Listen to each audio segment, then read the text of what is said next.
Você está diante de uma ideia notável, pois esta é a história da veia milagrosa. Esse enorme lago na Califórnia vale 540 bilhões de dólares, já que contém lítio suficiente para abastecer mais de 30 trilhões de iPhones. Isso é muito mais do que os especialistas previam, tornando uma das maiores reservas de lítio já descobertas. Essa descoberta pode revolucionar os Estados Unidos, mas ainda existe um grande desafio no caminho. Se ele não for resolvido, todo esse dinheiro vai continuar enterrado, para sempre. Primeiro de tudo, lútio. Esse metal é tão valioso que as pessoas o chamam de ouro branco, e ele é incrivelmente leve. Na verdade, é o sólido mais leve da Terra em temperatura ambiente. Ele foi descoberto por um químico sueco em 1817. E, sinceramente, desde então a gente nem ligava muito para o lítio. Esse pobre metal foi ignorado por séculos porque não parecia ter nenhuma utilidade prática no dia a dia. Quero dizer, claro, ele é leve, é branco, é brilhante. Mas o que a gente realmente poderia fazer com ele? Só que em algum momento, outra característica desse metal começou a se destacar, sua reatividade. Basicamente, ele se liga muito facilmente a outros elementos. Mas isso também significa outra coisa, ele pode pegar fogo em segundos. Por exemplo, se você expor ele ao ar, ele passa por uma reação de oxidação maluca. E antes que você perceba, fogo para todo lado.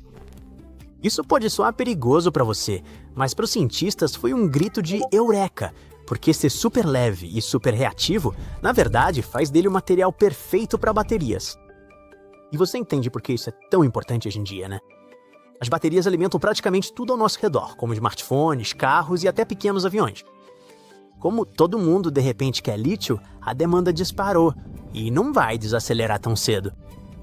Em 2021, por exemplo, o mundo produziu cerca de 540 mil toneladas disso. Mas até 2030, as previsões dizem que a demanda pode ultrapassar 3 milhões de toneladas. E aqui está o problema: o lítio é um recurso finito. Existem apenas cerca de 100 minas de lítio no mundo, principalmente na Austrália, Chile e China. Claro, espera-se que a oferta cresça, mas a demanda está subindo muito mais rápido. Isso significa que podemos enfrentar uma escassez em breve. As minas de lítio conseguem atender a demanda atual, mas não vão conseguir fazer isso por muitos anos mais. Por isso, encontrar novas reservas de lítio hoje em dia é basicamente como ganhar na loteria. Nesse caso, os Estados Unidos são um dos sortudos. Primeiro, tem a mina de Thacker Pass. Esse local em Nevada pode abrigar as maiores reservas inexploradas de lítio do planeta. Para você ter uma ideia, algumas estimativas dizem que isso poderia suprir até 1/4 da demanda mundial de lítio. Estamos falando de até 40 milhões de toneladas desse metal precioso, o que pode valer mais de 500 bilhões de dólares. Ali mesmo, eles vão extrair lítio da argila. Isso pode ser desafiador, já que esse processo nunca foi feito em uma escala tão grande antes, mas é possível. Alguns anos atrás, os Estados Unidos encontraram outro grande trunfo no jogo do lítio, o Mar de Salton. Esse é um lago enorme e raso, localizado no condado de Imperial, no sul da Califórnia. No começo, anunciaram que esse local poderia conter mais de 3,4 milhões de toneladas de lítio no subsolo. Isso seria suficiente para fabricar mais de 375 milhões de baterias para veículos elétricos. Isso já era enorme. Mas então, mais recentemente, especialistas perceberam que tinham cometido um erro. Na verdade, um bom erro. A quantidade de lítio ali provavelmente é muito maior. Pode haver até 18 milhões de toneladas desse mineral. Agora, o Mar de Salton está sendo considerado o 5º maior depósito de lítio do mundo. Isso pode realmente mudar o jogo.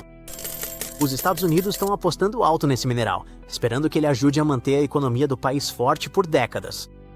Então, encontrar essa segunda grande fonte de lítio foi um alívio enorme. Significa que os Estados Unidos estão um passo mais perto de depender menos de outros países. E, aliás, a maior parte do lítio americano atualmente vem do Chile. A Arábia Saudita do lítio. Claro que a Califórnia está empolgada com isso, vendo como uma possível mina de ouro econômica. A região já está sendo chamada de Arábia Saudita do Lítio, ou Vale do Lítio, por causa do seu potencial de dominar a cadeia de suprimentos de baterias. E se der certo, será um enorme benefício para o estado. Aparentemente, as autoridades planejam usar 80% do dinheiro da extração de lítio para o desenvolvimento local e infraestrutura. A ideia é melhorar estradas, escolas e outros serviços públicos. Isso pode criar muitos novos empregos para o condado de Imperial, que é considerado uma das regiões mais pobres da Califórnia. A grande questão, se o lítio está escondido debaixo do lago, será que eles conseguem mesmo extraí-lo? Bem, sim, pelo menos na teoria. Existem duas principais formas que as empresas normalmente usam para extrair lítio. A primeira é o método tradicional, mineração a céu aberto, onde a rocha é escavada, triturada e processada. É isso que eles fazem em Thacker Pass, por exemplo. Eles usam enormes escavadeiras hidráulicas para retirar o metal da argila. Depois existem as lagoas de evaporação. Aqui eles bombeiam a salmoura rica em lítio para a superfície e deixam a água evaporar, restando apenas o metal. O problema de ambos os métodos é que eles usam toneladas de água e podem causar muita contaminação em resíduos. No Mar de Salton, na Califórnia, as coisas funcionam de forma um pouco diferente. Em vez de grandes crateras ou lagoas de evaporação, as empresas estão usando a energia geotérmica natural da região para extrair o lítio de uma forma mais limpa. Esse método é chamado de extração direta de lítio e funciona assim. Perto do lago, já existem 11 usinas geotérmicas que bombeiam para a superfície uma salmoura super quente e rica em minerais do subsolo. Normalmente, essa salmoura é usada apenas para gerar vapor, que gira turbinas para produzir eletricidade. Mas agora as empresas estão descobrindo como extrair o lítio dessa mesma salmoura antes de devolvê-la ao subsolo. Como eles já estão bombeando a salmoura para gerar energia, coletar o lítio não precisa de nenhuma escavação extra ou grandes lagoas. Assim, evita-se a maior parte do desperdício de água e da poluição que acontecem com os métodos antigos. É como obter energia limpa e materiais para baterias ao mesmo tempo, mas com muito menos impacto no meio ambiente. Esse método parece brilhante e totalmente viável, mas também traz desafios que não serão fáceis de superar. Claro, as pessoas dizem que é ambientalmente amigável, mas isso só quando você compara com outras formas de obter lítio. Esse método ainda levanta preocupações sobre o uso da água. As pessoas na Califórnia já estão lidando com a escassez, e a extração de lítio em grande escala pode colocar ainda mais pressão sobre o limitado abastecimento de água da região. O próprio Mar de Salton está encolhendo rapidamente. Os níveis de água caíram mais de 2,7 metros nos últimos 25 anos. Isso cria um grande problema. Menos água. Significa mais leito do lago exposto e os sedimentos ali podem conter materiais nocivos. À medida que o lago diminui, o leito exposto seca e vira poeira. E essa poeira não fica parada. O vento a levanta e espalha pelo ar. Agora, a linha costeira encolhida do Mar de Salton está liberando poeira tóxica no ar, e essa poeira tem sido associada ao aumento de problemas respiratórios entre os moradores locais. As autoridades já estão tomando medidas para reverter a situação, adicionando água às partes secas do Mar de Salton. Eles estão enchendo lagoas rasas perto do lago para criar novos pântanos. O objetivo deles é criar um habitat seguro para peixes e aves, além de ajudar a controlar essa poeira tóxica. Algumas pessoas temem que extrair todo esse ouro branco possa fazer o Mar de Salton encolher ainda mais rápido e desfazer anos de trabalho de restauração. Por enquanto, estudos mostram que as usinas geotérmicas usam apenas cerca de 4% do abastecimento de água da região, mas os pesquisadores ainda não sabem se a expansão dessas operações pode acabar agravando o problema da água. Então, o que acontece agora? Ainda é cedo para dizer, mas uma coisa é certa, vamos precisar de muito mais pesquisa para entender o que tudo isso significa. Não só para o Mar de Salton, mas para o futuro dos Estados Unidos e da economia. Tudo começou com o Home Insurance Building, erguido em 1885 em Chicago. Apenas um prédio de 10 andares, mas foi uma revolução na época. O início da era dos arranha-céus. Com um método revolucionário de construção, o edifício tinha um esqueleto interior de aço, o que permitia que as paredes fossem mais finas e toda a estrutura mais alta do que até então. Ficou de pé até 1931, quando foi demolido para a obra do Bank of America, que existe até hoje. Naquele mesmo ano, foi concluída a obra do Empire State Building, em Nova York. Ele tem a altura de 10 Home Insurance Buildings, um em cima do outro. Esse é o progresso da engenharia que a humanidade fez em apenas 46 anos. O Empire State se tornou o maior do mundo e manteve o status por 39 anos. Agora, pouco mais de meio século depois, ele ocupa o lugar de número 53 na lista das maiores construções. A humanidade subiu muito mais alto. O maior prédio do mundo hoje é o Burj Khalifa, localizado em Dubai, nos Emirados Árabes Unidos. Tem 828 metros. Mais de 2 Empire State, um em cima do outro. Embora os arranha-céus tenham começado nos Estados Unidos, se tornaram tremendamente populares na Ásia. Só para colocar em perspectiva, cerca de 80% dos que existem no mundo estão nesse continente.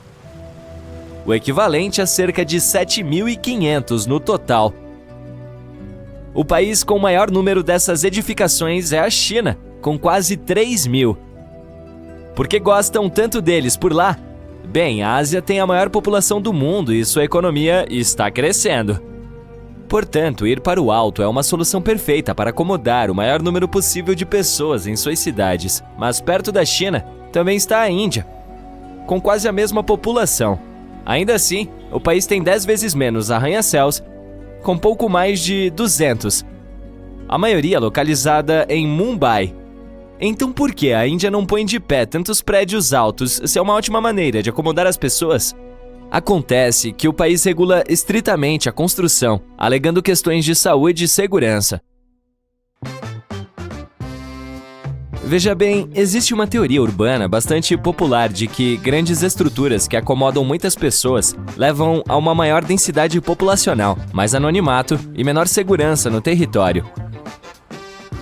Então a Índia está tentando evitar isso com construções baixas.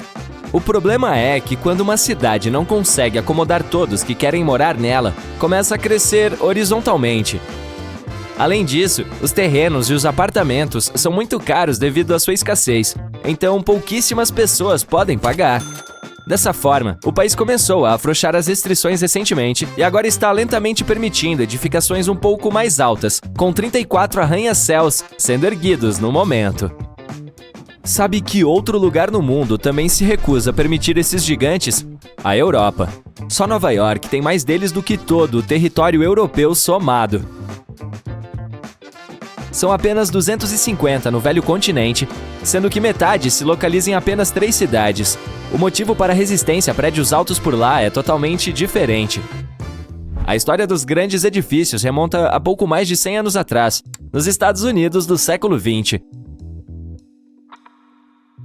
É um país bastante jovem, e as zonas urbanas ainda estão sendo construídas do zero, com muitos terrenos disponíveis. Quando ele ainda estava se formando, muitas cidades europeias já existiam havia dezenas de séculos. Assim, não há muito mais espaço livre e ninguém tem qualquer desejo de derrubar o Coliseu e colocar algum edifício enorme e sofisticado lá. Também não havia razão prática para mudar as coisas. A força motriz dos arranha-céus asiáticos e americanos é a população crescente das zonas urbanas. Sem contar que os europeus são muito protetores do horizonte de cada local. A história chega a Bruxelas, capital da Bélgica, que ganhou até o termo bruxelização. Na década de 1960, não havia regulamentos de zoneamento e algumas edificações na cidade foram demolidas para dar lugar a outras mais contemporâneas, com o objetivo de desenvolver distritos comerciais. A construção incontrolável começou e prédios modernos foram levantados em pontos aleatórios em Bruxelas. Eles não tinham valor cultural ou histórico e não se encaixavam na arquitetura da cidade, atrapalhando a imagem dela. Muitos arquitetos e pessoas protestaram e novas leis foram introduzidas, restringindo a demolição de locais de importância histórica e controlando a expansão imobiliária. Outros países europeus aprenderam com os erros da Bélgica. A população em todo o continente ainda não gosta de estruturas modernas. Muitos locais adotaram regulamentos de zoneamento e erguer um sofisticado arranha-céu de vidro por lá não é tão fácil. Ainda assim, cidades com grandes centros financeiros como Londres, Frankfurt ou Istambul exigem espaços comerciais. Dessa maneira, algumas possuem vários gigantes em algum lugar fora dos centros históricos, formando distritos separados. Roma, a capital da Itália e uma das cidades mais antigas do mundo, rejeitou completamente os grandes edifícios, afirmando que nenhum jamais aparecerá lá. Você já notou que a maioria dos arranha-céus é feita de vidro? Acontece que a escolha não é nada aleatória e há vários motivos para privilegiar o material em sua composição. A primeira é que ele pode ser prensado em todas as formas possíveis. Assim, a obra pode não ser mais apenas uma torre vertical chata como antes, mas ter todos esses designs sofisticados que vemos em todo o mundo agora. A segunda razão é que é um material muito fino. As paredes são mais estreitas e os pisos maiores, proporcionando mais espaço interior, ao contrário dos tempos pré-Home Insurance Building. O vidro também é bastante leve e permite que a construção seja bem alta. Por ser transparente, reduz a necessidade de consumo de energia na parte interior, por isso também é muito econômico. Adicionalmente, é resistente à temperatura e, portanto, às intempéries. E, finalmente, parece elegante, chique e moderno. Dessa maneira, teoricamente, os arranha-céus maximizam o espaço urbano, acomodam mais pessoas e reduzem o consumo de energia. Na prática, tudo é um pouco menos eficiente. Há mais espaço entre eles do que entre os edifícios mais baixos, o que significa mais terreno usado do que se imagina. Além disso, cerca de 40% do espaço de cada um não é utilizado, porque é reservado para postos de elevadores e saídas de emergência. Cada andar a mais adiciona menos espaço do que o anterior. Quanto à energia, há muita necessidade de calor e frio, e não devemos esquecer do uso de elevadores. Ok, agora vamos descobrir quais são os países com o maior número de arranha-céus do mundo. Vou dar a você o top 15 em setembro de 2022. Então, o número 15 é o Panamá, com 66. Na posição de número 14 vem a Turquia, com 67. O 13º lugar vai para Singapura, com 95. Depois vem a Índia, com 112, sendo que alguns desses foram erguidos nos últimos anos, então é um grande salto que deram. Em seguida, com 122 arranha-céus, vem as Filipinas. A Tailândia abre o top 10 com 125. O Canadá supera por pouco, com 124. A 8ª colocação vai para a Indonésia, com 129 grandes edifícios. A Austrália tem 141 deles e fica com a 7ª posição. Suba de nível, agora estamos falando de 266 na Malásia. O Japão ganha por apenas 5 e abre o top 5. O número 4 é, sem surpresa, outro país asiático, a Coreia do Sul, com 276. Os Emirados Árabes Unidos chegam ao top 3 com 314.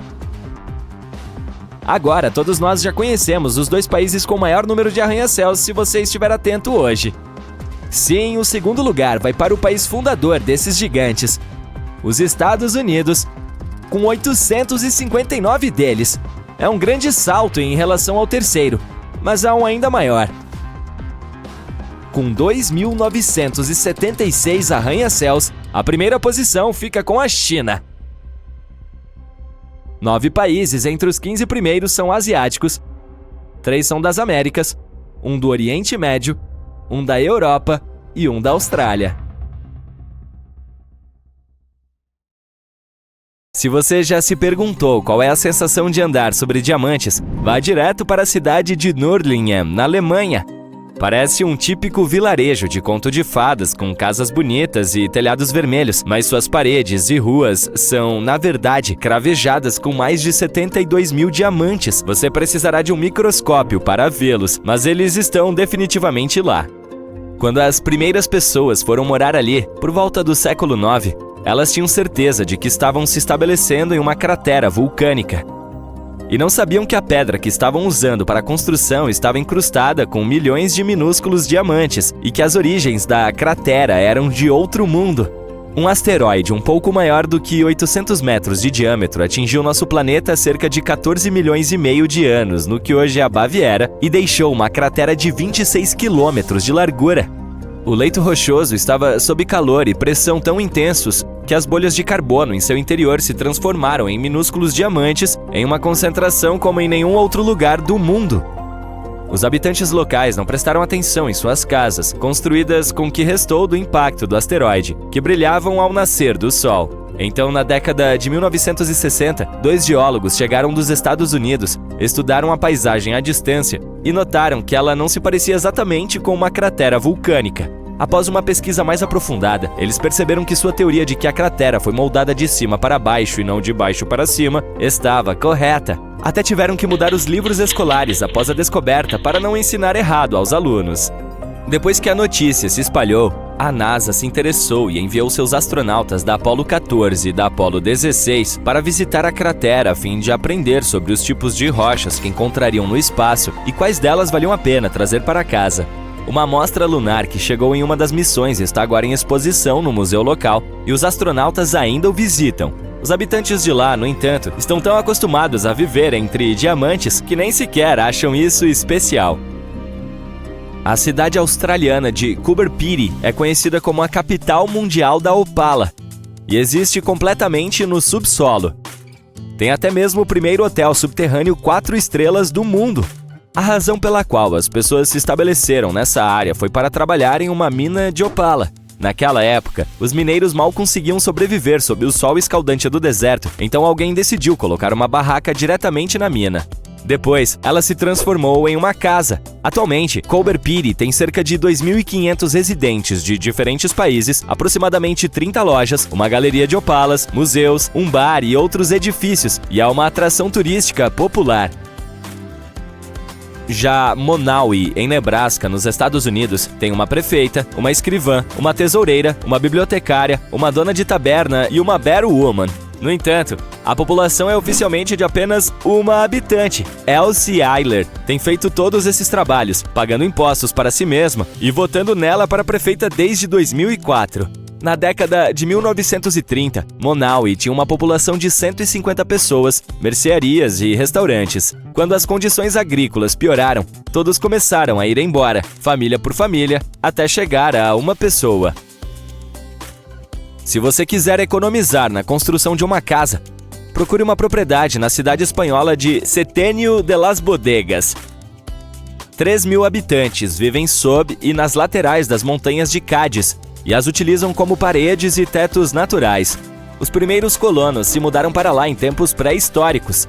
As rochas mantêm as casas frescas no verão e quentes no inverno. Neft Dal Sari, no Azerbaijão, foi construída como uma plataforma de petróleo em 1940, diretamente no Mar Cáspio. Depois que descobriram ricos depósitos de petróleo, a cidade começou a crescer e agora é formada por uma rede de plataformas com cerca de 5.000 pessoas trabalhando e morando lá. Ela tem apartamentos, pontes, uma biblioteca, um centro comunitário e até um cinema. A vila japonesa de Nagoro tem um segundo nome não oficial: a Vila do Espantalho. As últimas crianças nasceram no local há mais de 20 anos. Oficialmente, há menos de 50 habitantes, mas parece completa graças aos 350 bonecos humanos em tamanho real. Quando uma mulher voltou de vez para lá em 2000 para cuidar do pai idoso, viu as ruas, lojas e escolas vazias. Para mudar a situação, ela e seus amigos começaram a fazer bonecos fofos para substituir os moradores. A cidade inteira de Whittier, no Alasca, vive sob o mesmo teto de um prédio de 14 andares de um antigo quartel. São cerca de 220 pessoas que moram lá o ano todo, além de todas as lojas, uma delegacia de polícia, uma agência dos correios, um hospital e uma igreja. A maioria trabalha com pesca comercial, recreação e turismo, ou com a balsa e a ferrovia do estado. A ideia por trás de ter tudo e todos em um só lugar é economizar dinheiro com aquecimento no clima sempre frio e permitir que as pessoas façam todos os seus negócios dentro de casa. Dessa forma, não precisam enfrentar os ventos insuportavelmente fortes. Há uma cidade em Svalbard, Noruega, chamada Longyearbyen, onde o sol se põe em 25 de outubro e não nasce novamente nos 4 meses seguintes. Quando ele aparece novamente na primavera, os habitantes locais se reúnem na escadaria de um antigo hospital para dar as boas-vindas e comemorar seu retorno. Depois, ele não se põe por mais de 4 meses. Isso acontece devido à forma como a Terra está inclinada em seu eixo. O Sol nasce e se põe apenas uma vez por ano nos polos Norte e Sul. Longyearbyen é a cidade mais setentrional do mundo, então é afetada por isso. Seus residentes ocasionalmente veem ursos polares e renas nas ruas e se locomovem em motos de neve. O vilarejo italiano de Viganella foi construído bem no fundo de um vale e no lado errado das montanhas. Elas projetam sombras enormes e privam o local do sol durante todo o inverno. Os habitantes locais viveram assim por séculos, até que um engenheiro decidiu construir um grande espelho no alto da encosta oposta da montanha. Ele é operado por um computador e reflete a luz na praça central de Viganella por pelo menos 6 horas por dia durante os meses mais escuros. Santa Cruz del Islote, na Colômbia, é uma das ilhas mais populosas do mundo, com cerca de 600 residentes em uma área de 2,5 acres. Os pescadores a construíram em uma plataforma de coral há mais de um século. Eles a escolheram devido à sua bela localização e à ausência de mosquitos. As famílias dos colonos originais estavam crescendo e a maioria nunca saiu dali. Você só encontrará pessoas com 6 sobrenomes diferentes morando lá. Quando a família precisa de mais espaço, basta acrescentar um andar extra a uma das cerca de 100 casas da cidade. Agora, ela tem uma escola, lojas, uma igreja e um restaurante. Não há trânsito, pois as ruas não são largas o suficiente para carros ou caminhões e as distâncias são perfeitamente percorríveis a pé. Ninguém tranca as portas porque todos se conhecem e nunca houve um único crime. Outro lugar onde as pessoas não trancam suas portas é o vilarejo de Shani Shingnapur, na Índia. De fato, as casas e até mesmo as lojas não têm portas, chaves e fechaduras, mas os moradores nunca se sentem inseguros. Eles acreditam que seu vilarejo está sob a proteção do deus Shani, que punirá qualquer um que tentar roubar algo. Uma lenda diz que há cerca de 300 anos, após uma chuva forte e uma enchente, os habitantes encontraram uma enorme rocha. Naquela mesma noite, o deus Shani apareceu nos sonhos do chefe do vilarejo e prometeu proteção se eles a mantivessem sem abrigo. A divindade viveria na rocha e supervisionaria o local. Quando o primeiro banco foi aberto, eles acrescentaram uma entrada de vidro e uma fechadura eletromagnética pouco visível com um controle remoto para respeitar a tradição. Se você estiver procurando o lugar mais descontraído do mundo, dê uma olhada em The Villages, na Flórida. Você não pode se mudar para lá a menos que haja pelo menos uma pessoa com mais de 55 anos em sua casa. Além disso, terá de deixar para trás qualquer pessoa com menos de 19 anos. O meio de transporte mais popular em The Villages é o carrinho de golfe. Há todos os tipos de atividades divertidas e gratuitas para os residentes, então está longe de ser entediante. Você sabe como se diz: quando estiver em Roma, faça como os romanos. Ou seja, na chamada Cidade Eterna, você precisa garantir que seu peixe dourado tenha um aquário de luxo para viver. Na Nigéria, não se atreva a levar seu próprio carrinho de mão. E esqueça a ideia de adicionar o máximo de maionese que quiser ao seu prato quando estiver na França. Sim, as proibições em todo o mundo podem ser surpreendentes, para dizer o mínimo. Número 1. Você nunca verá uma boa e velha maçaneta em Vancouver, Canadá. Há algum tempo, a cidade alterou seu código de construção para exigir o uso de alavancas de porta modernas e elegantes. Essa mudança tem como objetivo tornar os edifícios mais acessíveis e fáceis de usar. Não são apenas as novas construções que estão passando por mudanças. Até mesmo a histórica prefeitura de Vancouver teve suas sofisticadas maçanetas Art Deco substituídas por alavancas douradas brilhantes. Mas não é que você não possa tê-las legalmente em sua casa. Não há nenhuma equipe de policiais de maçanetas indo até sua casa para confiscar as suas. Você pode mantê-las pelo tempo que quiser. O número 2 vem com uma dica de geografia para você. Se vir esta cadeira na foto, significa com 100% de certeza que ela não é na Basileia, na Suíça. A chamada cadeira monobloco é especial. Veja bem, a maioria dos objetos dá pistas sobre de quando e de onde são, como o formato das tomadas elétricas ou os rótulos do frasco de shampoo. Mas a monobloco é livre de contexto. Algumas pessoas a consideram um dos objetos com design mais perfeito do mundo, enquanto outras dizem que a natureza homogênea da cadeira é perturbadora e o verdadeiro mal da globalização. Mas por que ela foi proibida na Basileia? Na verdade, as autoridades só querem que a cidade seja bonita, e o design dela não é do agrado delas. Certo, se quiser manter uma em seu quintal, fique à vontade, mas o modelo é proibido em espaços públicos desde 2008. 3. Se você já pensou em levar um carrinho de mão para a Nigéria, tenho uma notícia: nem tente. Caso precise dele por algum motivo durante sua estada no país, basta comprar um lá quando chegar. As autoridades não permitirão que você leve seu carrinho de mão importado para o outro lado da fronteira. Por quê? Bem, o objetivo deles é apoiar seu próprio setor de fabricação e por isso querem dar aos fabricantes locais a chance de brilhar. Em quarto lugar temos a China, onde as autoridades decidiram acabar com a viagem no tempo. Espere um pouco, não é o que você está pensando. Nenhuma máquina de viagem no tempo foi inventada. A proibição se refere a programas de TV e filmes. A propósito, não se trata de algo novo. A lei foi introduzida no início da década de 2000. Aparentemente, os chefões no comando querem manter as coisas reais e não estão muito interessados em distorcer eventos históricos. Eles dizem que alguns roteiros estão ficando um pouco selvagens demais, inventando mitos, promovendo superstições e desrespeitando o passado do país. 5. Cápsulas de café. Elas se tornaram muito populares porque facilitam muito a preparação da bebida. Mas Hamburgo, na Alemanha, não parece ser fã delas. Há cerca de 8 anos, decidiu-se banir as cápsulas de café de plástico dos escritórios das autoridades. Essas pequenas são feitas de vários materiais, o que torna a reciclagem um verdadeiro desafio.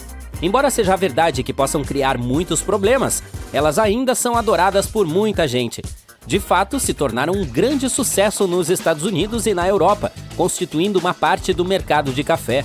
Hamburgo espera liderar o caminho para mostrar às pessoas o quanto essas cápsulas são realmente um desperdício. Número 6.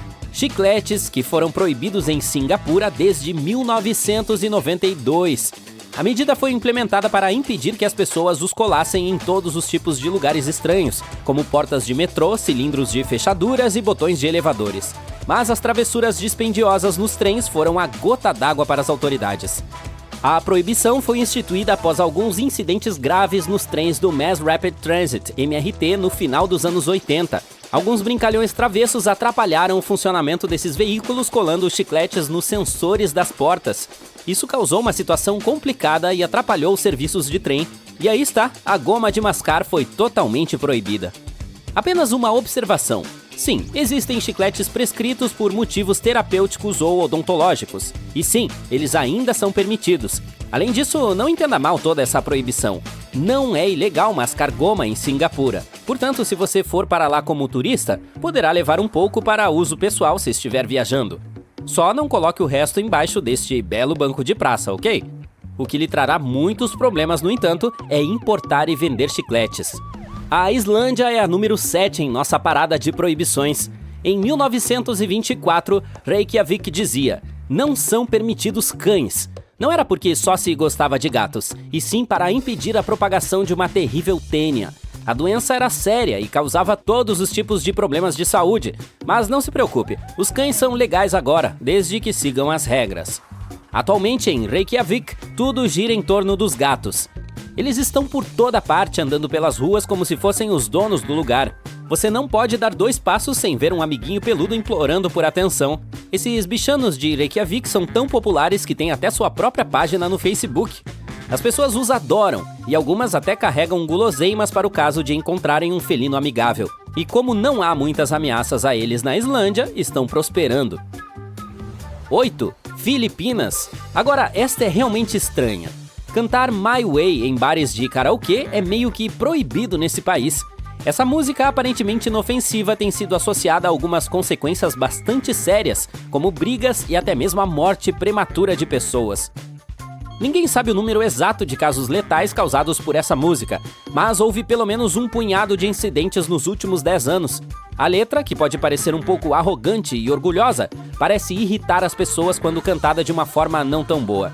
Isso fez com que alguns bares de karaokê banissem a canção de forma não oficial para evitar qualquer tipo de loucura. 9. Ei, você já ouviu falar sobre a Lei Metabo do Japão? Trata-se de medir o tamanho da cintura para combater a obesidade.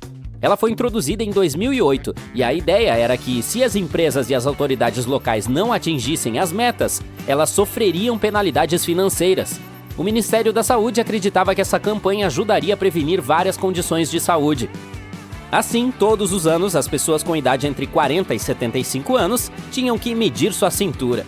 Os empregadores e as autoridades locais precisavam garantir que pelo menos 65% delas participassem. A meta era reduzir as taxas de obesidade do Japão em 25% até 25 anos. E se não conseguissem, teriam que pagar uma multa. Funcionou? Em 2024, há apenas 4,5% de pessoas que supostamente têm problemas de peso no Japão. Número 10. E temos o Canadá novamente. Então, se você vir alguém contando centavos na fila, pode se divertir com essa pessoa, legalmente falando, é claro. De acordo com o Canadian Currency Act, há um limite para o número de centavos que se pode usar em uma transação, 25 para ser exato. Assim, se alguém tentar usar 26 moedas, você pode bancar o xerife e mandá-lo para a cadeia das moedas. Pegue as de 1 centavo como prova. 11. E um país regulamentado por condimentos aqui.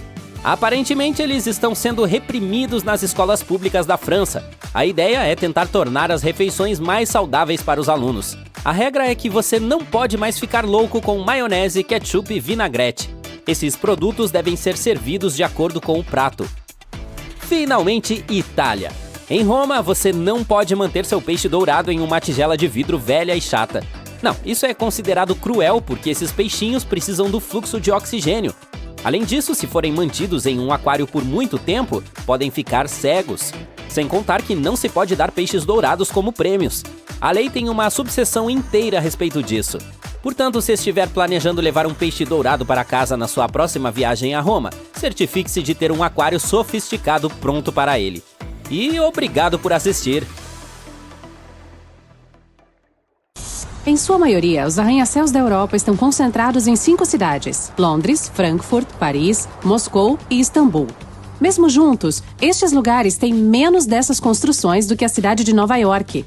Para um edifício ser considerado um arranha-céu moderno, precisa ter 150 metros de altura, ou seja, pelo menos de 40 a 50 andares. Cada andar tem, em média, 4 metros e 25 centímetros de altura do chão ao teto. Se você tivesse visitado os Estados Unidos antes dos anos 70, teria encontrado apenas um desses edifícios. O Home Insurance Building, em Chicago, foi o primeiro edifício mais alto do mundo, com 10 andares. Na Europa, os primeiros arranha-céus surgiram em Moscou.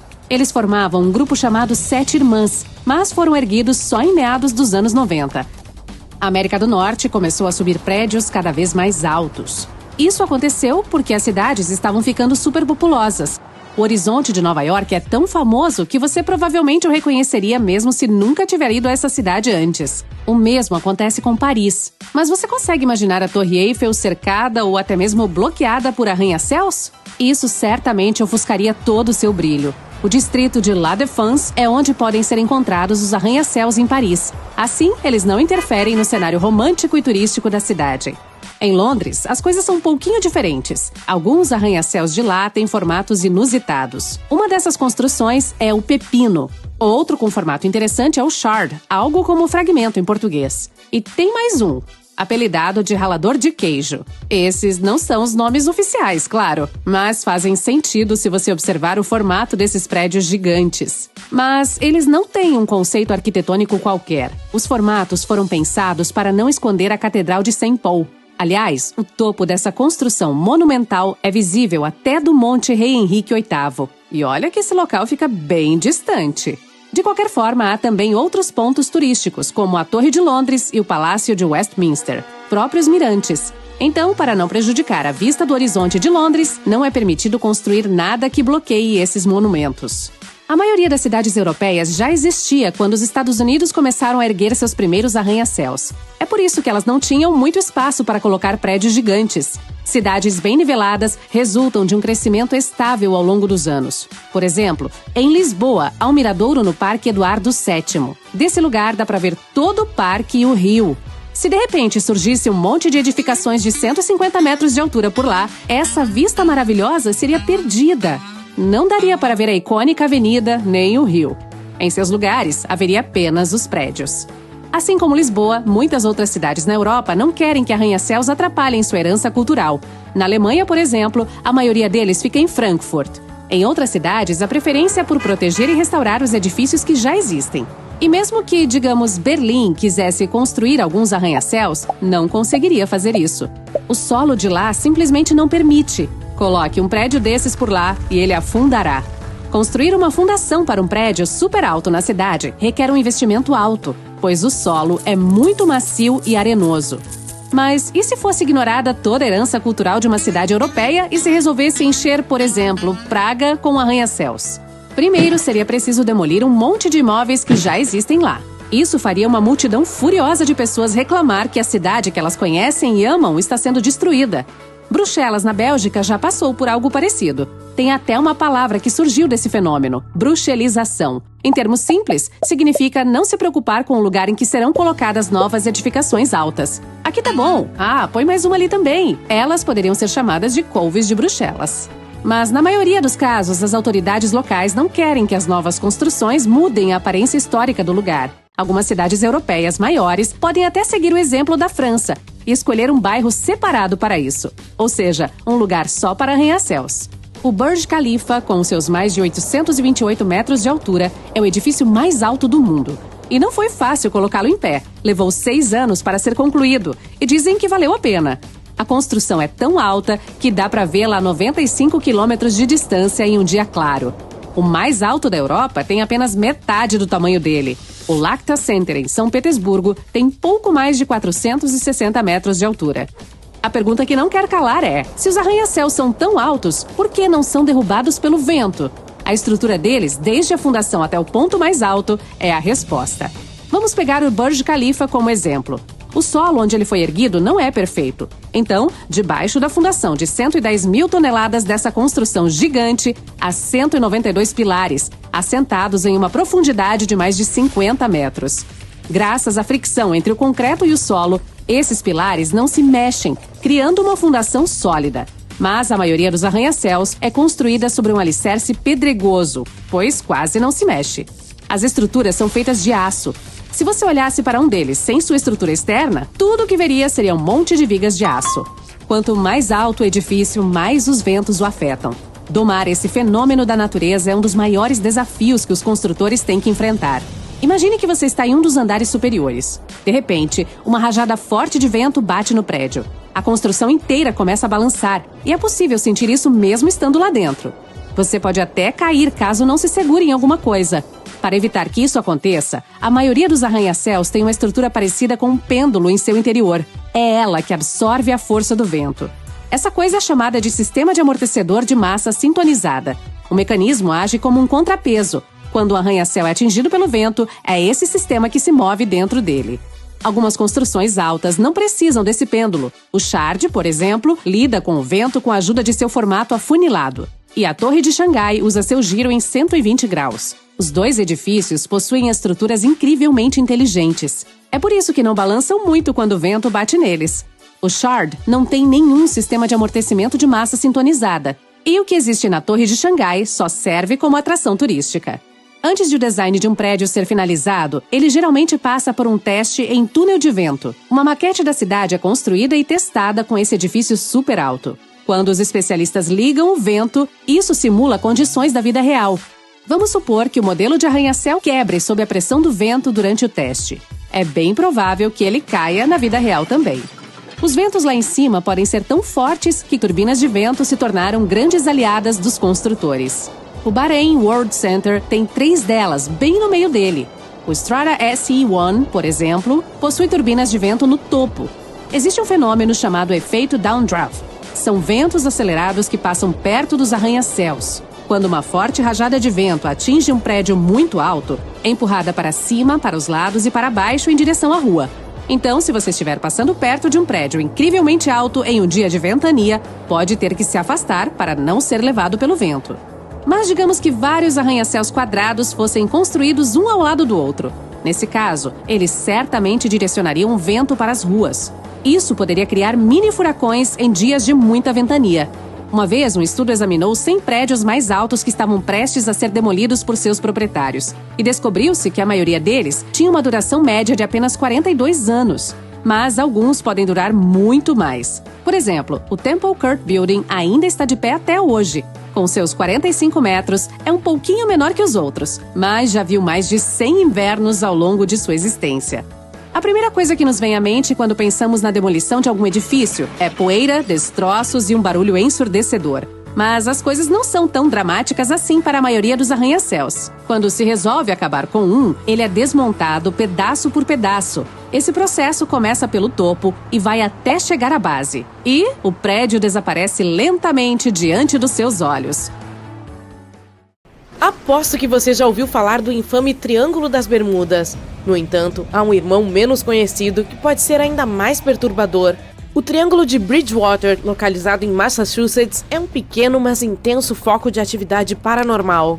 O criptozoologista Loren Coleman cunhou o termo em 1938 para descrever essa área de 520 km², que abrange pontos sinistros em Abington, Rehoboth e Freetown. Dentro de suas fronteiras há várias cidades, incluindo Bridgewater, de onde vem o nome.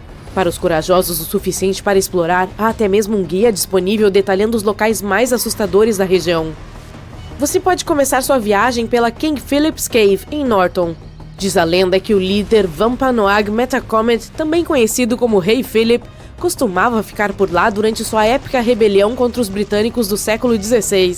E agora, algumas almas corajosas juram ter visto luzes fantasmagóricas e ouvido tambores fantasmas na caverna. Mas se caçar fantasmas não for sua praia, que tal dar uma olhada em Hockomock Swamp, Pântano Hockomock, no Bridgewater Triangle? As pessoas afirmam ter visto de tudo, desde o pé grande até pássaros e cobras gigantes ao redor do lago. E também há rumores de incêndios fantasmas e luzes fantasmagóricas. É como uma festa paranormal lá fora. E se você prefere contos assustadores da vida real, não pode deixar de visitar a Solitude Stone em Bridgewater. Escondida às margens do rio Nunkatesset, essa pedra carrega uma história de assombração que remonta ao século XVIII. Um ministro local esculpiu um poema misterioso nela, e com o passar dos anos, ela se tornou um ponto de encontro para caçadores de fantasmas e aficionados por história. Localizada na Austrália, a Monte Cristo Homestead pode parecer uma charmosa casa australiana do lado de fora, mas as aparências enganam. Por trás de suas portas fechadas, há uma história sinistra que levou a sua reputação como a casa mais assombrada da Austrália. Originalmente, ela pertencia a Christopher Crowley, que fez fortuna com o Royal Hotel em Junee. Eventos sombrios ocorreram dentro das paredes da Fazenda Monte Cristo. A família Crowley residia na mansão em estilo vitoriano, situada no topo de uma colina com vista para a cidade. A tragédia ocorreu com a morte de Christopher em 1910 e de sua esposa Elizabeth em 1933. Após a partida da família em 1948, a casa caiu em desuso e foi abandonada. Mais tarde, a família Ryan comprou a propriedade e trabalhou para restaurá-la, mas descobriu que não estava sozinha. Ocorrências estranhas, como comportamento animal incomum e encontros com luzes misteriosas e figuras fantasmagóricas, levaram os Ryans a acreditar que a casa era mal assombrada. Diz a lenda que pelo menos 10 espíritos vagam pelos corredores da Monte Cristo Homestead. Você pode escolher entre uma variedade de fantasmas na casa mal assombrada, uma criança que foi deixada por uma enfermeira descer as escadas, uma empregada que despencou de uma varanda ou um garoto do estábulo que morreu tragicamente em um incêndio. O espírito mais ativo é o filho do zelador, que foi descoberto acorrentado ao lado de sua falecida mãe e permaneceu acorrentado por 4 décadas. Atualmente, a casa funciona como pousada e café da manhã, oferecendo jantar e um tour de fantasmas que detalha sua história sombria. Os hóspedes mais corajosos têm a opção de passar a noite na residência sinistra. Localizada em Francisville, perto de Nova Orleans, a Myrtles Plantation é uma mansão histórica com uma varanda de 38 metros e um grande saguão adornado com um magnífico lustre de cristal francês. A mansão tem um passado sombrio, com 10 pessoas que perderam suas vidas entre essas paredes. Como resultado, houve vários relatos de avistamentos de fantasmas, incluindo a infame Chloe, uma figura espectral usando um turbante verde característico que assombra os visitantes em seus quartos. Outros fantasmas relatados incluem uma menina espiando pela janela, uma criança pulando nas camas, um soldado, uma sacerdotisa voodoo e um fantasma de um antigo proprietário. Apesar de sua reputação como a casa mais assombrada dos Estados Unidos, a Myrtles Plantation, assim como a Monte Cristo Homestead, agora funciona como um charmoso bed and breakfast com 21 acomodações. Os visitantes podem fazer passeios fantasmagóricos durante o dia ou optar por passeios noturnos mais populares e de arrepiar os cabelos. Além disso, um restaurante na propriedade oferece aos hóspedes uma culinária fresca e de origem local. Originalmente construída em 1824, a Casa de Ópera em estilo italiano em forma de ferradura em San Juan, Porto Rico, tem sido um elemento de destaque no cenário cultural da cidade há mais de um século. Apesar dos rumores de ocorrências paranormais, o Teatro Tapia é imperdível devido à sua beleza arquitetônica distinta. De acordo com a lenda local, o teatro é assombrado por 2 figuras fantasmagóricas. Uma delas é uma mulher de vestido vermelho que aparece no camarote 1 a 5 antes de desaparecer, enquanto a outra é uma atriz que caiu tragicamente no palco no século XVIII e que, segundo dizem, se apresentava para plateias invisíveis antes de desaparecer. Dizem que seu fantasma vagueia pelo teatro, ocasionalmente cantando no palco e fazendo com que as portas se fechem nos bastidores. Embora essas histórias de fantasmas não possam ser confirmadas, os 200 anos de história do teatro deixam espaço para especulações. O Castelo da Boa Esperança é a construção mais antiga da África do Sul, erguido entre 1660 e 1670 por soldados, marinheiros e outros. O objetivo principal era proteger as pessoas que viviam lá, mas aparentemente acabou se tornando um lugar que assusta todas as pessoas que o visitam.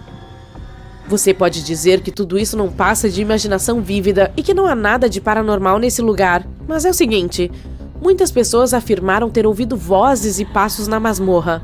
Além disso, disse que o sino da Torre do Sino toca às vezes, mas não é realmente possível que o sino toque, pois a torre foi fechada com tijolos há alguns séculos. Há uma lenda, no entanto, que explica o toque sinistro. Dizem que um soldado acertou contas com a vida lá e deve ser o fantasma dele que está tocando. Mas espere, a coisa fica ainda mais assustadora. Há um cachorro preto fantasmagórico que gosta de assustar as pessoas, um homem alto e brilhante que pula das paredes e até mesmo uma senhora do século XVIII que ainda recebe convidados importantes. Hoje, o castelo é um museu militar e um local para cerimônias tradicionais. O local é repleto de segredos incontáveis que estão esperando para serem descobertos. Conhecido como o Gigante do Vale do Loire, esse castelo francês é realmente impressionante. Ele tem 7 andares, 204 cômodos, muitas galerias de retratos e até mesmo sua própria casa de ópera com capacidade para 200 pessoas. Originalmente construído como uma fortaleza no século XI, recebeu até mesmo visitas reais. Mas é aqui que as coisas ficam realmente interessantes. Aparentemente, o local é assombrado pela Dama Verde, também conhecida como La Dame Verte. Dizem que ela era a filha do amor do rei Carlos VII, e sua história terminou tragicamente no século XV, quando seu marido a matou por traição. As pessoas afirmam ter visto sua figura fantasmagórica na torre da capela, vestida com seu vestido verde característico, com olhos vazios assustadores e um nariz faltando. Alguns até dizem que ouviram seus lamentos por todo o castelo. Atualmente, esse castelo foi transformado em um hotel chique que organiza eventos interessantes, como mercados. Mas se você for corajoso o suficiente para passar uma noite lá, os quartos são exuberantes. Entre no Ancient Red Inn, um lugar onde a escuridão se esconde em cada esquina e os espíritos do passado nunca descansam de verdade. Sussurros ecoam pelos corredores, acompanhados pelo som de passos distantes e pela sensação inexplicável de dedos gelados roçando em sua pele. As sombras dançam sob a luz bruxuelante das velas, lançando formas sinistras nas paredes antigas adornadas com símbolos sinistros de um tempo esquecido. À medida que você se aventura mais profundamente na pousada, a temperatura cai drasticamente, causando um arrepio na espinha que nenhuma quantidade de camadas pode aquecer. Dizem que as aparições fantasmagóricas que vagam pelos corredores são almas perdidas em busca de vingança ou simplesmente incapazes de passar para o próximo reino. No Bishop's Room, o mais assombrado de todos, a energia opressiva é sufocante, como se as próprias paredes estivessem se fechando sobre você. Mas, apesar da sensação avassaladora de medo e pavor que permeia a pousada, há aqueles que são atraídos por sua escuridão como mariposas por uma chama. Eles buscam a emoção de encontrar o desconhecido e a adrenalina de sentir a presença do sobrenatural de perto e pessoalmente.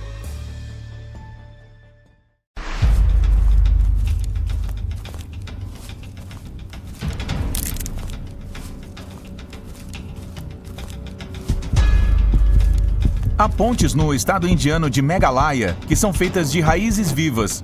Elas são compostas por raízes grossas, entrelaçadas ao longo dos anos, que ficam fortes o suficiente para suportar uma carga de 50 pessoas por vez. As tribos Khasi e Jaintia se tornaram mestres na arte de criar essas pontes insanas. Seus integrantes precisam delas para atravessar rios com mais facilidade. Algumas dessas pontes têm mais de 180 anos de idade. Para fazê-las, os membros das tribos cuidam das raízes até elas terem tamanho suficiente para alcançar o outro lado do rio. Pode levar de 10 a 15 anos para construir uma ponte assim. No processo, as raízes são entrelaçadas lentamente umas às outras. E é isso que as torna tão resistentes. Algumas têm mais de 30 metros de comprimento. Assim que a ponte fica pronta, ela pode durar mais de 500 anos. Enquanto algumas raízes se decompõem, outras mais novas continuam a crescer. Por isso essa construção natural dura tanto. Os visitantes do Parque Nacional do Vale da Morte, nos Estados Unidos, ficaram surpresos e um pouco assustados quando encontraram essas pedras estranhas. Elas pareciam estar se movimentando pela areia, sozinhas. Há muitas rochas que se movimentam de um lugar para o outro, largando longos rastros atrás de si. Isso deixa os cientistas intrigados, pois algumas pesam mais de 300 quilos, e algumas já percorreram uma distância de quase 300 metros. Há muitas teorias que explicam esse fenômeno, mas a mais provável afirma que as pedras se movimentam em razão de algo chamado capa de gelo. No inverno, partes do vale se enchem de lagos superficiais por causa da chuva, e as pedras ficam no fundo deles, congeladas. O gelo flutua até o topo dos líquidos, assim como acontece no seu refrigerante.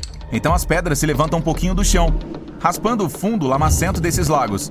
Quando o verão chega, a água evapora, derretendo o gelo, e tudo o que resta são as pedras e seus rastros misteriosos.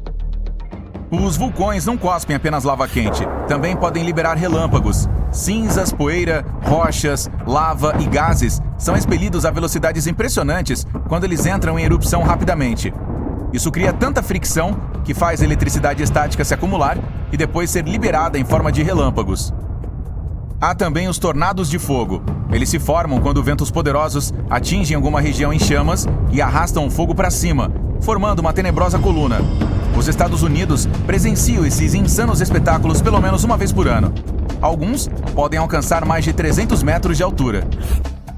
Um dos fenômenos naturais mais legais e mais raros do mundo é o arco lunar. Sim, é exatamente o que você está pensando, um arco-íris ao redor da Lua. Mas é necessário haver condições muito precisas para que ele surja. A Lua precisa estar bem baixa e o céu estar escuro. As gotículas de água devem estar no ar, no lado oposto à Lua. E também ajuda se a Lua estiver brilhando como um diamante. Os arcos lunares ocorrem quando a luz da Lua é refletida nas gotículas de água que ficam no ar, batendo nelas por um ângulo que altera sua direção. Existem praias com águas tão brilhantes que parecem ter saído direto de um filme de ficção científica. Esses lugares incríveis podem ser encontrados pelo mundo todo, das Maldivas a Porto Rico. O brilho misterioso é causado por uma espécie de alga marinha bem pequenina, que vive sob a superfície da água. Ela emite uma luz brilhante sempre que as ondas e correntes a fazem se mexer. Aí, as praias começam a ficar azuis, verdes ou vermelhas. Se algum dia você tiver a chance de sobrevoar as florestas verde esmeraldas do oeste da Austrália, ficará surpreso ao ver um monte de lagos cor-de-rosa. Se conseguir descer para algum deles de perto, melhor ainda. É totalmente seguro nadar lá. Além de ser um cenário perfeito para uma foto para o Insta, essas águas rosadas são altamente salinas, ou seja, você conseguirá flutuar sobre elas. Os lagos são banhados pelo Oceano Antártico, e alguns têm essa cor inusitada porque são cheios de algas com altos níveis de um pigmento vermelho alaranjado. Outros certamente contêm minúsculos micro-organismos chamados halobactérias. A água fica vermelha ou rosa quando há muitos deles juntos. E há quem acredite que essa cor se deva a uma grande quantidade de camarões rosa-choque. Os pilares de luz são feixes coloridos de luz que saem da Terra em direção ao céu ou vice-versa. Geralmente só ocorrem em temperaturas frias, pois se formam quando a luz solar é refletida nos cristais de gelo que estão flutuando no ar. Quanto mais altos os cristais estiverem no ar, mais altos serão esses pilares brilhantes. Eles são mais comuns no pôr e no nascer do sol. Há cavernas escondidas ao redor do mundo que são inundadas por uma luz brilhante, originária de centenas de vagalumes que moram lá. Algumas cavernas têm mais de 30 milhões de anos, e a maioria fica na Nova Zelândia e na Austrália. Esses vagalumes são da espécie Arachnocampa luminosa. Parecem vermes e capturam sua comida da mesma forma que as aranhas. Eles fazem fios de seda e formam teias, que são as responsáveis por iluminar a caverna inteira. A função delas é atrair mosquitos e outros insetos saborosos para que os vermes possam comer. As árvores arco-íris existem mesmo. Nas Filipinas e na Indonésia, essas maravilhas coloridas são chamadas de Mindanao, ou goma de arco-íris. Os tons coloridos são criados pelo contraste das cores das cascas velhas e novas. À medida que as finas camadas externas do tronco vão descascando, as novas aparecem, com cores mais brilhantes e chamativas. A camada mais nova de madeira é verde, e depois ela muda para roxo, vermelho e, por último, marrom. Isso acontece porque as árvores contêm uma substância chamada clorofila, que torna a madeira verde. À medida que cada camada envelhece, vai perdendo clorofila e mudando de cor lentamente. Existe um deserto onde você pode encontrar lindas rosas feitas de cristais. Elas se formam quando partículas de areia ficam presas e se compactam durante a chuva. E a súbita mudança entre o clima úmido e seco do deserto acaba formando os cristais. Estes, por sua vez, formam uma série circular de placas achatadas, parecidas com pétalas de rosas. E o mais impressionante é que todo o processo de fabricação dessas rosas é 100% natural. Da próxima vez que for dar um mergulho no oceano, tome cuidado com as trombas d'água. Elas são tornados, só que feitas de água. Nos Estados Unidos, esse fenômeno maluco é mais comum no arquipélago de Florida Keys, no Golfo do México. As trombas d'água geralmente se formam durante tempestades, mas podem acontecer em águas totalmente calmas também. E surgem quando duas rajadas de vento, vindas de direções opostas, trombam uma na outra. A colisão faz o ar subir, arrastando a água. Veja só isto. Parece uma floresta, né? Afinal, estamos vendo muitas árvores aqui.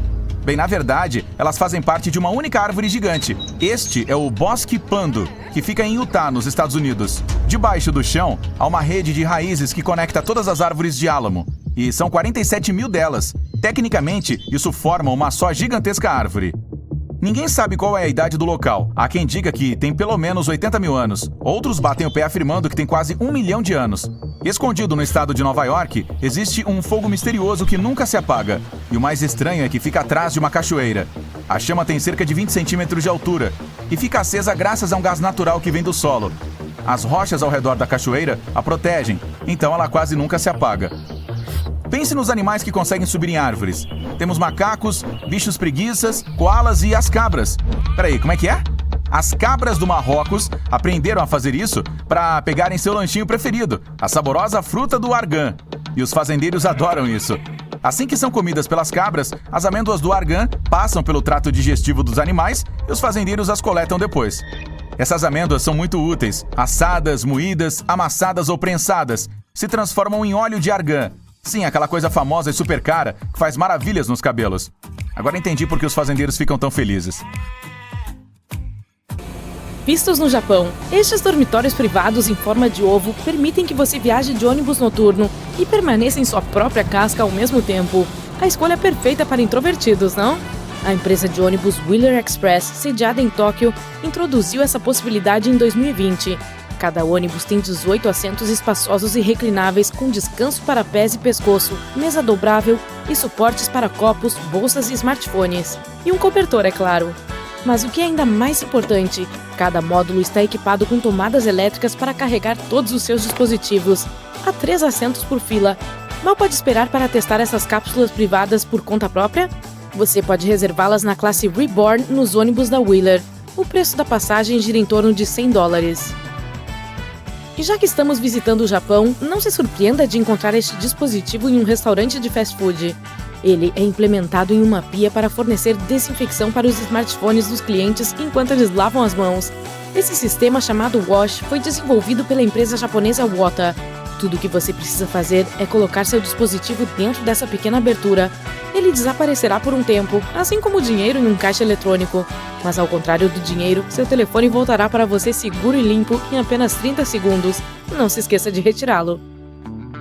Mas mesmo se você esquecer seu telefone na pia, há uma boa chance de que ninguém o roube. O Japão é famoso como uma das nações de mais baixo nível de criminalidade. Uma usuária do Reddit publicou uma história comovente que prova isso. Aqui está uma imagem de sua sacola de compras em uma rua de Osaka. Quando ela voltou para procurá-la mais tarde naquele dia, encontrou a sacola intocada aos pés de uma árvore. Aparentemente, alguém a colocou lá cuidadosamente para que o proprietário pudesse recuperá-la. E isso não é legal? Outra característica interessante do Japão são escadas rolantes em espiral. A empresa japonesa Mitsubishi continua sendo a única fabricante dessas escadas torcidas no mundo inteiro. Esta está instalada na entrada frontal da Mitsubishi Electric Inawasa Works. Escadas rolantes em espiral sobem e descem suavemente na forma de semicírculo, enquanto os transeuntes desfrutam da vista panorâmica. Mas essa é uma ocorrência bastante rara. Existem apenas 91 dessas escadas em todo o mundo.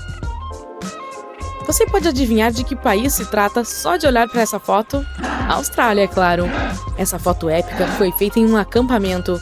Como será que esse canguru vai sair do banheiro? Veja, esses animais não conseguem andar ou saltar para trás por causa de seus longos pés e grande cauda. Essa é uma das razões pelas quais o canguru aparece no brasão australiano junto com o emu. Nenhum desses animais pode se mover para trás facilmente.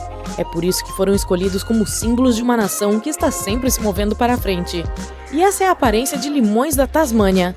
Não, na verdade eles não crescem sem casca, mas os gambás locais se encarregam disso. E eles nem se preocupam em colher os limões da árvore. Um usuário da internet viu esses caras no jardim e notou que eles só gostam da casca e das folhas de limão.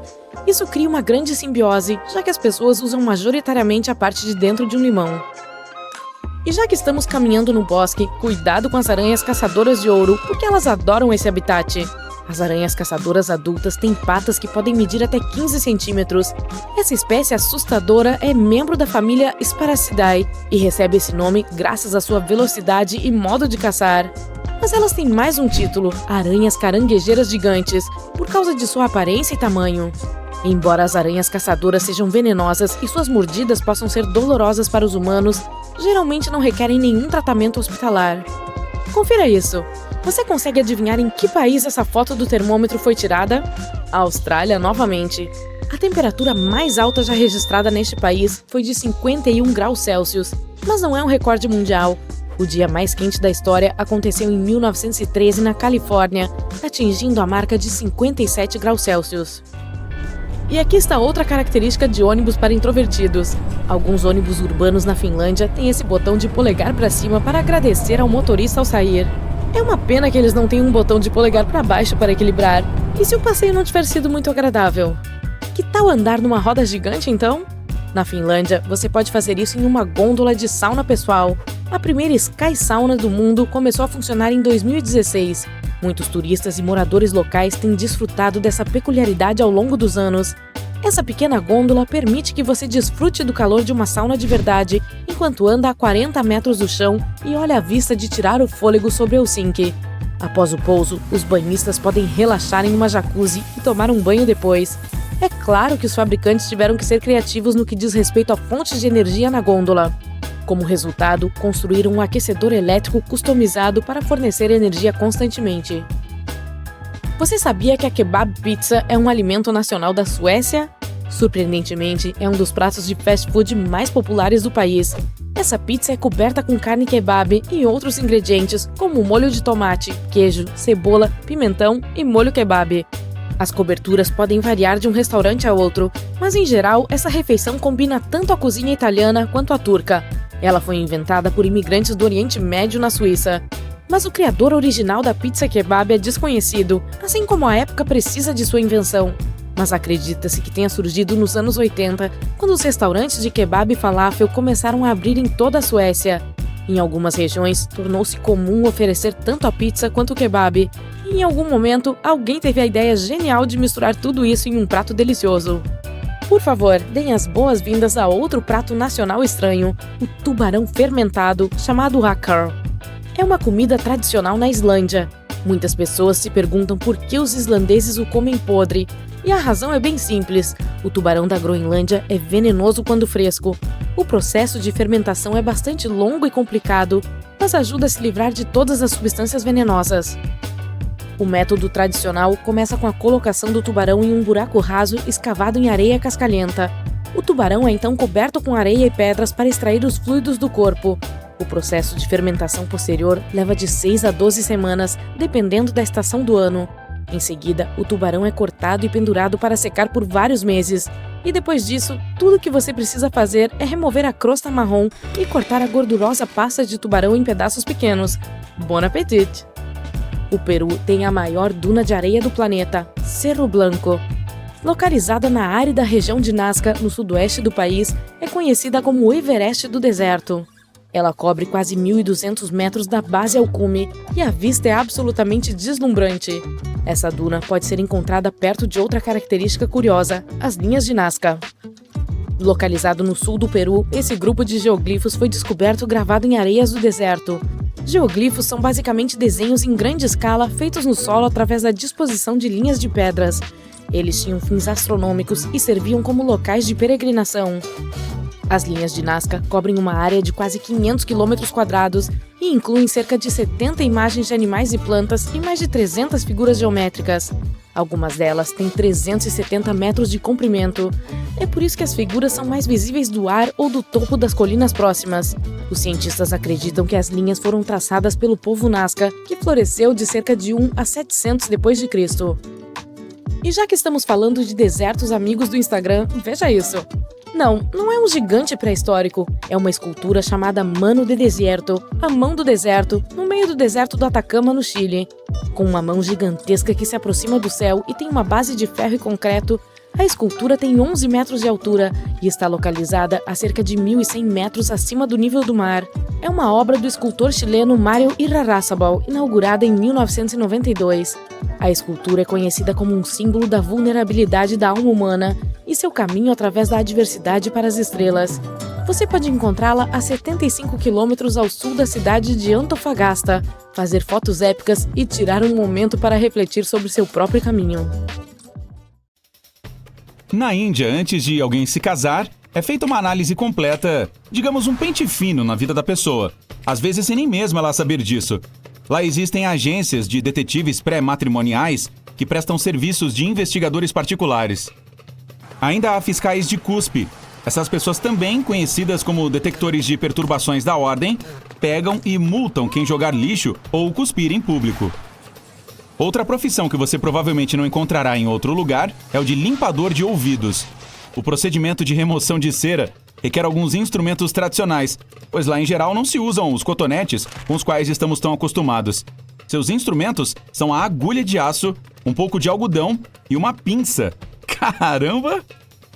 O profissional enrola um pouco de algodão em volta da agulha para que pareça um cotonete e limpa os ouvidos dos clientes. Esses caras geralmente podem ser encontrados em algum lugar no centro da cidade, perto de monumentos ou em um mercado local. Essa profissão é rara e exótica na Índia atualmente, mas costumava ser bastante comum. Nesse país, seu sonho pode se tornar realidade e você será pago para escorregar em um toboágua. A profissão é chamada de testador de toboágua e a pessoa precisa controlar se os escorregadores são seguros e divertidos. Normalmente, um profissional trabalha em vários hotéis e passa a maior parte do tempo em aviões, viajando de um resort para outro. Há uma vila onde os moradores não têm fechaduras nas portas. Nenhuma casa tem. Nem mesmo os banheiros públicos contam com fechaduras ou portas. Apenas uma cortina. Obrigado. Pode parecer um tanto perigoso, mas, na verdade, é um dos lugares mais seguros que existem. Os moradores locais colocam um pedaço de madeira na porta apenas para manter os cachorros de rua do lado de fora. A única delegacia foi inaugurada lá apenas em 2015 e ainda não há ocorrências. Mesmo o banco local não tem fechadura. Ele é oficialmente o único do mundo que nunca é trancado. Quando os moradores estão fora da cidade, não pedem aos vizinhos para cuidar de suas casas e não têm medo de deixar objetos de valor, dinheiro e joias sem escondê-los. Os pratos vegetarianos são bastante populares na Índia. Entre 15% e 30% de toda a população do país é vegetariana. Algumas pessoas tendem a comer apenas peixes e nunca se alimentam de nenhum animal terrestre. Muitas grandes redes de restaurantes famosas, por servir deliciosos pratos com carne, oferecem até mesmo um novo menu vegetariano para a Índia. Talheres não são realmente necessários para muitos pratos indianos tradicionais. Dizem que o delicioso curry fica ainda melhor se comido com as mãos.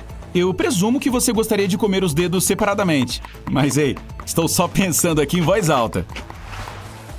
Também há uma grande variedade de pratos tradicionais malucos, mas há um chamado... Ok, vamos colocar o nome na tela. Obrigado. Ele é feito de batatas, que são muito comuns na culinária indiana. A parte exótica é que elas são, na verdade, bem velhas. Mais do que isso, podres. Há um monte de especiarias tradicionais. Esse é apenas um acompanhamento. Você precisará escolher o prato principal. Samosa é outro prato indiano tradicional feito com batatas. Elas são fritas e parecem bolinhos, e podem ser tanto um acompanhamento quanto um prato principal. Se você adora açúcar, Não se esqueça de agradecer à Índia por isso. Ele foi extraído e refinado pela primeira vez há cerca de 2.500 anos. Então os chineses aprenderam a técnica e ela se espalhou por todo o mundo. Outra coisa pela qual você deveria agradecer à Índia é o shampoo. A primeira versão foi feita com ervas secas, alguns extratos e água. O jequiti e sua amêndoa eram muito difundidos no país. Então esse componente foi a combinação perfeita para a fórmula do shampoo.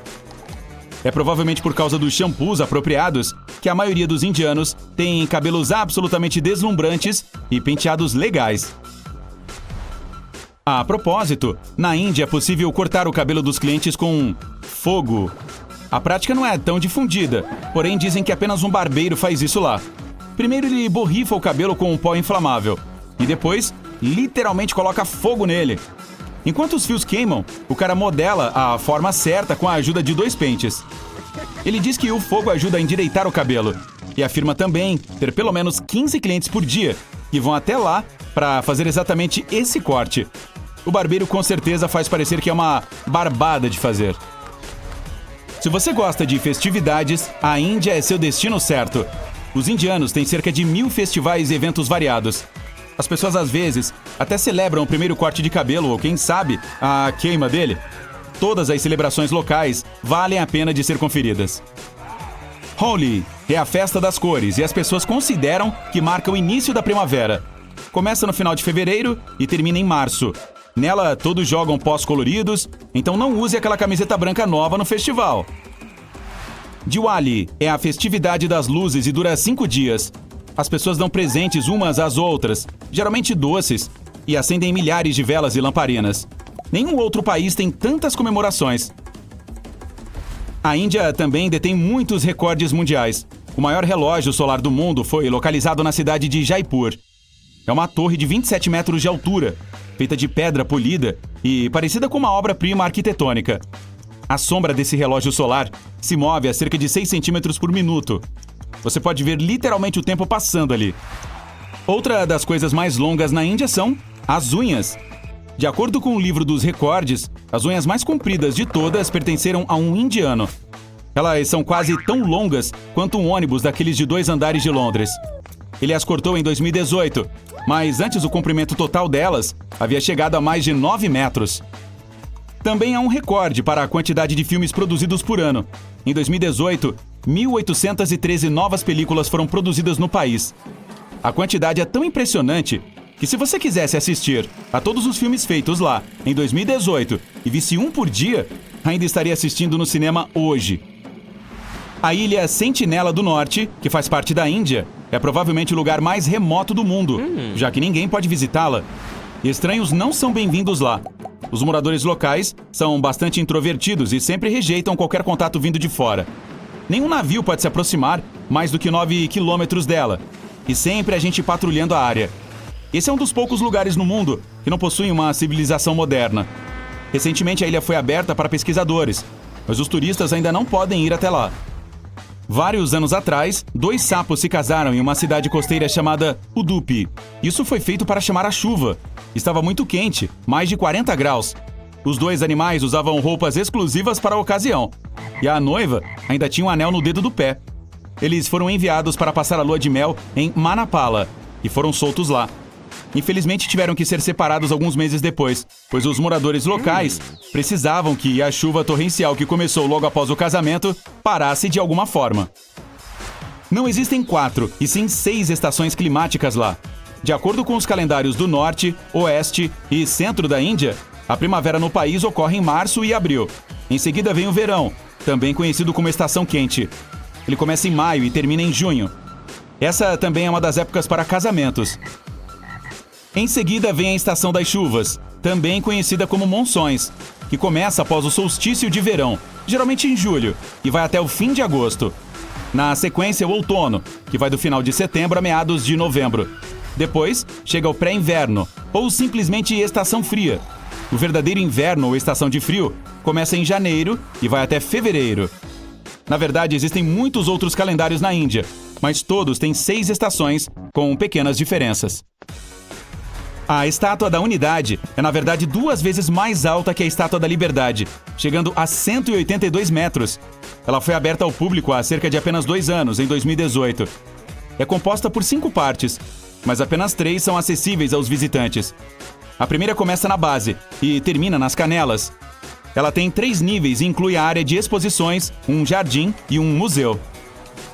A segunda vai até as coxas. A terceira tem um mirante a uma altura de 153 metros. A quarta é a área de manutenção e os visitantes não podem ir até lá. Finalmente, a quinta parte compreende os ombros e a cabeça. Nos primeiros 11 dias após a inauguração, quase 130 mil turistas foram visitar o gigantesco monumento. Isso é como a população de Cubatão, no litoral de São Paulo. Bom saber. Mais um ponto turístico que vale a visita. Quando você vê essa criatura pela primeira vez, pode achar que é uma safira voadora. A abelha azul é tão bonita quanto uma joia. E tem listras de cor turquesa em vez de amarelas. Seus enormes olhos verdes se assemelham a esmeraldas. As finas asas marrons parecem camadas de celofane com padrões gravados. A aparência não é a única coisa que as distingue das abelhas comuns. As azuis são solitárias. Não se movem em enxames e não vivem em ninhos grandes. Gostam de se estabelecer em pequenas tocas no solo ou fendas em rochas. Outra diferença interessante entre as abelhas azuis e as comuns são sua maneira única de polinização, que os cientistas chamam de polinização de zumbido. As azuis ficam na flor, a seguram firmemente e começam a agitar todo o corpo, criando uma série de vibrações pequenas e rápidas. Dessa forma, também sacodem a flor, rápida e suavemente. Esses movimentos fazem o pólen sair da antera, então as abelhas param e coletam todo esse pólen. Alguns especialistas acreditam que elas preferem fazer isso em flores roxas, o que as ajudam a se misturar com a planta e a passar despercebidas pelos inimigos. Mas essa teoria ainda não foi comprovada. As abelhas azuis habitam principalmente a Austrália e são um elemento importante na agricultura do país. Elas trabalham com tomate, oxicoco, berinjela, mirtilo, kiwi e pimenta. Já as comuns não conseguem polinizar a maioria dessas plantas, mas suas parentes azuis sim. Em escala global, mais de 8% das plantas no mundo precisam da polinização por zumbido. É por isso que os agricultores amam e protegem tanto as abelhas azuis. Vespas e abelhas são muito semelhantes em aparência. Às vezes podem até ser difíceis de distinguir, mas o estilo de vida delas é totalmente diferente. As abelhas são insetos quietos que passam todo o tempo polinizando plantas, coletando néctar de flores e fazendo mel. Podemos dizer que são caminhões pequenos e poderosos. Mas vespas são super carros de corrida. São mais agressivas, muito mais rápidas e mais manobráveis no ar. Suas picadas são mais dolorosas. Sim, também podem transportar pólen de uma planta para outra e se alimentar de néctar. Mas sua principal missão é controlar a população de insetos praga, como pulgões e algumas espécies de lagartas. De acordo com algumas estimativas, as vespas conseguem se livrar de mais de 14 mil toneladas de inseto no Reino Unido durante o verão. Imagine o quanto fazem no mundo todo. E são perigosas. Mas entre elas, há um tipo que se distingue por sua natureza pacífica e estilo de vida. A vespa do barro. Também tem uma coloração preta e amarela, mas parece mais elegante. O enxame de vespas comuns é controlado pela rainha. Mas as do barro são criaturas solitárias. Constroem um pequeno ninho de lama, no qual vivem com seus filhos, e só picam se estiverem em perigo. Ao contrário de outros tipos da espécie, só usam seu veneno para paralisar aranhas, moscas e lagartas. Então, os levam para o ninho para alimentar seus filhotes. Portanto, não se surpreenda se vir uma grande horda de aranhas paralisadas dentro do ninho. Pode haver mais de 500 insetos ali dentro. Quando pequenas, as vespas eclodem dos ovos e imediatamente começam seu banquete. As mais hostis são os vespões, que também são vespas, mas maiores, mais irritadas e com uma picada ainda mais dolorosa, além de uma das mais perigosas entre todos os insetos. Essas criaturas podem atingir o tamanho de um polegar. Isso é 3 vezes maior que uma abelha comum. Os vespões atacam um enorme enxame e representam um grande perigo para qualquer animal. Para combatê-los, as pessoas usam roupas de proteção grossas que se assemelham a trajes espaciais. Mas o pior é que esses insetos invadem colmeias e reduzem a população de abelhas, o que pode levar a uma catástrofe em escala planetária. já que elas polinizam mais da metade de todas as frutas, vegetais, grãos e nozes do mundo. Olha para esse grande zangão zumbindo. Algo de errado com ele. Que cai uma flor e... Espere um minuto. Isso não é uma abelha. É algum tipo de inseto bonito verde, laranjado. Ah, agora ele decola e parece um zangão de novo. Conheça a mariposa Cephona dizilas. Graças à sua cor e asas transparentes, cria a ilusão de uma abelha. As asas da maioria dos insetos servem para termorregulação, ou seja, aquecem e resfriam o corpo, aquelas que os ajudam a lutar contra inimigos. Uma borboleta consegue parecer uma criatura grande, graças ao padrão em suas asas. Algumas espécies se comunicam usando vibrações criadas por suas asas. As coloridas têm muitos propósitos diferentes, mas as Cephona dizilas são transparentes e sua principal função é evitar refletir a luz solar. Durante um movimento rápido, praticamente não brilham na luz e diminuem a cor do animal. Graças a isso, quando a mariposa está voando, outros insetos a enxergam como uma abelha e têm medo de atacá-la. Esses imitadores de abelhas são encontrados na África, Índia, Sudeste Asiático e Austrália. No início da vida, são lagartas verdes brilhantes que se alimentam de folhas de café e romã. Pode parecer que um hamster está sentado no tronco de uma árvore, mas esta é na verdade a mariposa da flanela meridional. Ela é grande e coberta de pelos grossos. Não tente acariciá-la se não quiser ir a um hospital. Há muitos espinhos venenosos escondidos dentro desse casaco de pele. Até mesmo uma picada leve pode fazer você experimentar muitas sensações desagradáveis. Outros insetos que fingem ser abelhas e vespas são as moscas das flores. Elas parecem vespas, voam como vespas e imitam picadas de vespas, mas sua habilidade mais legal é copiar o zumbido de abelhas. Na realidade, são criaturas frágeis e inofensivas. Sua capacidade de se transformar em abelhas é essencial para a sobrevivência, e funciona muito bem. Muitos animais e insetos têm medo de se aproximar dessas artistas habilidosas, mas em todo o mundo animal, os pássaros lira soberba recebem o título de imitadores mais talentosos. São pequenos, têm grandes e bonitas caudas parecidas com uma lira e vivem na Austrália. Imagine se perder em uma floresta longe de uma cidade grande. De repente, você ouve o som de uma motosserra. Não vê pessoas, mas o ruído está se aproximando. Então ouve o clique de um obturador de câmera. Mas não há pessoas com câmeras por perto. O lira soberba cria todos esses sons. Graças aos músculos complexos de sua seringe, ele pode imitar quase tudo. Algumas pessoas ouviram esses pássaros copiando a fala humana. Além disso, são bons designers florestais. As fêmeas constroem ninhos aboboados no chão, em tocas e cavernas. Geralmente põem um ovo e cuidam do bebê nas primeiras 6 a 10 semanas. Vamos descer do céu para o oceano para ver outras criaturas minúsculas. Conheça o polvo de anéis azuis. Esse animal parece tão pequeno e fofo. Sua cor neon-brilhante e anéis azuis são visíveis de longe. O polvo pode caber facilmente na palma da sua mão, mas é melhor não tocá-lo. Encontrar um grande tubarão branco pode não ser tão perigoso quanto essa pequena criatura. É um dos habitantes marinhos mais traiçoeiros do mundo por causa de seu veneno. Uma picada pode derrubar um enorme elefante africano. Ele é muito mais perigoso do que uma cobra-rei ou uma aranha-viúva negra, porque sua picada muitas vezes passa despercebida.